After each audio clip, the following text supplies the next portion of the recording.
آج ہم خدا کے کلام میں سے دیکھتے ہیں کہ وہ ہمارے ساتھ رہنا چاہتا ہے. چلو اچھا زبور نکالیں.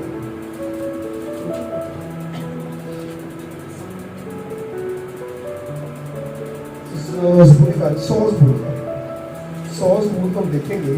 اس کی 1 اور 5 ہے. تو خدا کا روح آتا ہے وہ کلام کے پڑھنے میں اپنے قابل. خداوند کے زندہ اور پاک کلام میں سے 100 سبور 1 سے 5. اے اہل زمین سب خداوند کے حضور خوشی کا نعرہ مارو. خوشی سے خداوند کی عبادت کرو. گاتے ہوئے اس کے حضور حاضر ہو. جان رکھو کہ خداوند ہی خدا ہے.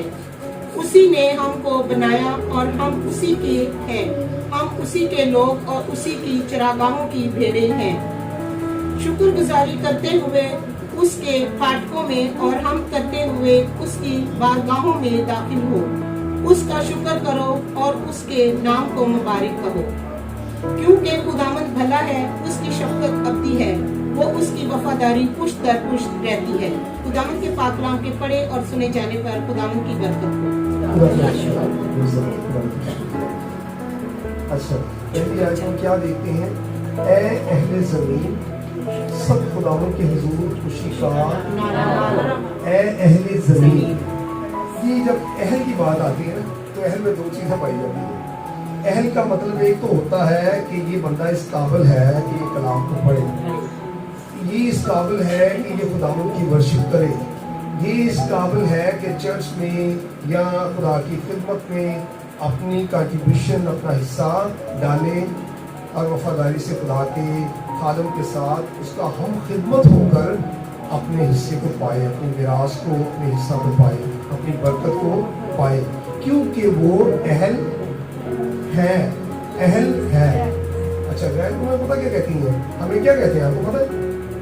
اہل کتاب. کیا کہتے ہیں؟ اہل کتاب. سب جانتے ہیں. ہاتھ کھڑا کرو پھر میں جانتا ہوں کینڈی کرنے. اہل کتاب کا مطلب ہوتا ہے کتاب کے اہل, کتاب کے اہل, کتاب کے حقدار, کتاب کو سمجھنے والے. اور آج سے قدیم بات ہے کہ جب وہ ان کے علماء کرام یا ان کے جو اسکالر تھے, فلاسفر جو تھے, ان کے جو ان کے مجدد تھے, جو ان کے رائٹر تھے, وہ کہتے تھے کہ جو کچھ تمہیں نہیں نا پتا اہل کتاب والوں سے پوچھو. کیا کہتے تھے؟ اہل کتاب والوں سے پوچھو. اہل کتاب یعنی کہ جو کتاب کے اہل ہیں, جو کتاب کے مالک ہیں, ان سے جا کر پوچھو اس معاملے کا حل کیا ہے. اور پھر انہوں نے بڑی ترقی کی. بڑی ترقی یہ کی کہ آج جو ساڑھے کو نہیں پوچھے گے کی کہنا چاہیے ہاللیلویا. ہمیں سوچنا چاہیے, ہمیں سوچنا چاہیے کیوں ہم ساڑھے پوچھتے نہیں, کیا اسی نکمے ہو گئے ہیں یا وہ علم برتری لے گئے؟ تو جواب آئے گا کہ وہ علم میں برتری. اچھا اس کو ایک مثال سے آپ سمجھتے, اس سے پہلے کس طرح تھا. نبی یسوع نے کہا کہ ایک شاہکار تھا, ایک امیر آدمی, اور وہ پردیس لمبے عرصے کے لیے جانے والا تھا. اور اس نے کیا کیا کہ اپنے غلاموں کو جو اس کے خادم تھے ان کو بلایا, اور ایک کو 1 توڑا دیا, ایک کو 2 توڑے دیے, اور ایک کو 3 توڑے. اور لکھا وہ پردیس چلا گیا. اور بڑی مدت کے بعد میں لکھا وہ واپس آ گیا. جب واپس آیا تو چونکہ وہ مالک تھا, اور جو مالک ہوتا ہے وہ مختار سے دریافت کر سکتا ہے, مختار سے پوچھ سکتا ہے, مختار سے تقاضا کر سکتا ہے کہ جو کچھ میں نے تمہیں دیا تم بھی اس کا کیا کیا ہے. اس سے سوال کر سکتا ہے کیونکہ تقاضے کے ساتھ سوال جڑا ہوا ہے. وہ کہتے ہیں کہ بھائی وہ میں نے تجھے 2 توڑے دیے تھے, تم نے کیا کیا؟ مختار کہنے لگا خوشی خوشی اپنے مالک کے پاس آیا. کیونکہ جب میں آگے اسی آیت کے دوسرا حصہ کو دیکھتے ہیں, اے اہل زمین سب خداوند کے حضور خوشی کا سب کو وہاں پڑا خوشی کا. تو وہ خوشی خوشی اپنے مالک کا توڑا جو شرفیوں کو اس کو دیا گیا تھا, وہ 2 توڑے جو اس کے پاس تھے وہ 3 اٹھا کے لے آیا. اب دیے کتنے تھے؟ تو لے کے کتنے آیا جب تم خوش ہو رہا ہے کہ مایوس ہو رہا ہو وہ خوش ہو کے خوشی کے ساتھ اور جب وہ کارکردگی کر کے اپنے ذخیرہ کو بڑھا کر اپنے آقا کے ذخیرہ کو بڑھا کر اپنے آقا کی خدمت میں حاضر ہوا تو آقا اسے پتہ کیا کہتے ہیں آقا اسے کہتے ہیں اے اچھے مختار کیا کہتے ہیں اچھا کیوں کہا اسے شہید نے صحیح کہا کہ اس نے ترقی کی اس نے دو کو تین کر لی ہے لیکن دو کی جگہ ایک کر لوں گا پھر کیوں کم ہوا جس کے پاس تین تھے وہ بھی خوشی خوشی جناب 5 توڑے اٹھا کر اپنے آقا کی خدمت میں حاضر ہو گیا آقا نے کہا کہ اچھے مختار تو نے چونکہ کمائی کی ہے تو نے بڑھایا ہے تو تو اپنے آقا کی خوشی میں شامل ہو اس کو بھی شاباشی دی اور اس کو بلیس کیا اور برکت دی اور اپنے آقا کے ساتھ بیٹھ گیا اب جس کو ایک دیا ہوا تھا تو کہ یار وہ بھی بلاؤ جو میں دیتا ہے اس کا مطلب ہے کہ خدا ہمیں ذمہ داریاں دیتا ہے برکت دیتا ہے تو قابلیت کی بنا میں آپ سمجھتے ہیں کہ جو موسیٰ کو برکت دی وہ ہارون کے پاس نہیں تھی موسیٰ کی آسیاں مارنے سے پانی 2 ٹکڑے ہو گیا کوئی کو مارتا پھر ہو جائے سب نہیں جی کیونکہ ہارون کے پاس وہ اختیار نہیں تھا وہ برکت نہیں تھی وہ بلیسنگ نہیں تھی وہ تجربہ نہیں تھا وہ حضور کے پہاڑ پہ چڑھیا ہارون کو ضرورت نہیں ہارون کا بیوی جو ہے حضور کے پہاڑ پہ چڑھے ہو کون جاتا تھا موسیٰ جاتا تھا اس کا مطلب ہے موسیٰ جو تھا وہ اپنی قوم کی لیڈرشپ پہ تھا وہ اپنے قوم کے لیے لیڈر تھا موسیٰ جو تھا اس کا ہم خدمت تھا لیکن وہ ہم خدمت تھا لیڈر نہیں تھا ٹھیک ہے جس طرح پچھلے بھی ایک لیکچر میں نے بتایا وہ لوگ پتہ کرتے ہیں 4 کے دن پادری دعا کرنا وہ 4 کے دن پادری بھی جاتے ہیں وہ دعا کی ساتھ نہیں آتی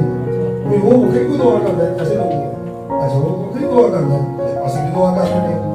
آپ جو خادم ہوتا ہے نا یہ میں نے سکھایا تھا آپ کو کہ وہ ڈیلیور کرتا ہے خادم میں اور آپ میں فرق یہ ہوا کہ وہ ڈیلیور کرتا ہے اور آپ ریسیو کرتے ہیں ریسیو کرنے والا ڈیلیور نہیں کر سکتا جب تک کہ خدا نہ چاہے جب تک کہ پاک نہ چاہے جب تک کہ خدا یسوع مسیح کا لہو سے اس قابل نہ بنا دے کہ وہ ڈیلیور کرے بولے گا منہ سے وہ خادم بھی بولتا ہے وہ بھی بولے گا لیکن وہ ڈیلیور نہیں کرے گا جسٹ بولے گا اس کے بولنے سے مسا نہیں جھیل سکتا جس طرح کہ ہارون جو موسیٰ نہیں بن سکتا تو اس طرح بولنے والا بھی خادم نہیں بنا سکتا جب تک خدا نہ چاہے جب تک اس کا خادم نہ چاہے اس کے لیے برکت نہ چاہے دیکھیں نا کہ جب یعقوب نے برکت دینی تھی اسحاق سے تو اس نے کہا باپ مجھے برکت دے عیساؤ بھی کہنے لگا مجھے برکت دے اور جب اس کے باپ نے عیساؤ کو برکت دی پھر یعقوب کو برکت دی تو جب برکت مل جاتی ہے پھر آپ ڈیلیور کرنے والے ہوتے ہیں یہ ٹیکنیکلی بات ہے سیکھنی چاہیے سمجھنی چاہیے پھر ہم بڑھائیں گے نہیں آگے بڑھیں تو جو اس کے جس کو ایک موقع دیا تھا اس کو بلایا جب تو وہ حاضر ہوا اور وہ بڑی پشیمانی اور شرمندگی کے ساتھ آگے دیکھیں کیا کر سکتا وہ کہتے ہیں آقا میں جانتا تھا کہ تو بڑا سخت ہے کیا کہتے ہیں تو بڑا سخت ہے اور ایک اور بات اس سے بڑی آگے کرتا ہے میں جاننا سا کہ تو بڑا سخت ہے جتنے تم نہیں کھلاڑنا جو کسان ہے وہ اس بات کو سمجھتے ہیں جو ریلیجس سے یا دیہاتوں سے تعلق رکھتے ہیں وہ جانتے ہیں کہ وہ جب اس کو کہتے ہیں وطن آئے اس کے بعد وہ سیڈ کھلاتے ہیں اس کو بکھیرتے ہیں اس نے کہا کہ مالک میں جانتا تو بڑا سخت ہے اور جہاں نہیں بکھیرتا وہاں سے اکٹھا کرتا یہ بہت بڑا اس میں مالک پر الزام آ گیا یار یہ چنگا نوکر ہے میرے کہتا میں جتنے نہیں کھلانا تو بھی بیٹھا کرنا یہ مطلب میں سخت ترین کام کرنا ہوا کہ جن نہیں دینا تو بھی لینا ہوا اس کا مطلب یہ ہوا کہ جس کو تو نہیں دیتا اسے بھی مانتا ہے اسے بھی تقاضا کرتا ہے اور جو نہیں دیتا اس کو ڈنڈا مارتا ہے تو کہتا ہے کہ میں جانتا تو بڑا سخت ہے اور جہاں تو نہیں بکھیرتا وہاں سے اکٹھا کرتا ہے تو میں نے اسی ڈر سے تیرے توڑے کو ایک گڑھا کھودا اور اس میں چھپا دیا اور دیکھ جو تیرا ہے وہ تیرا ہے اب آقا کو بڑا غصہ آیا اس بات میں آج جو بینک میں ہے نا وہ کسی تقاضا کرنے پرافٹ آ گئے ایسے ہی ہے اور جب وہ مالک نے اس کو شرفیاں دی اور بڑی مدت کے لیے وہ چلا گیا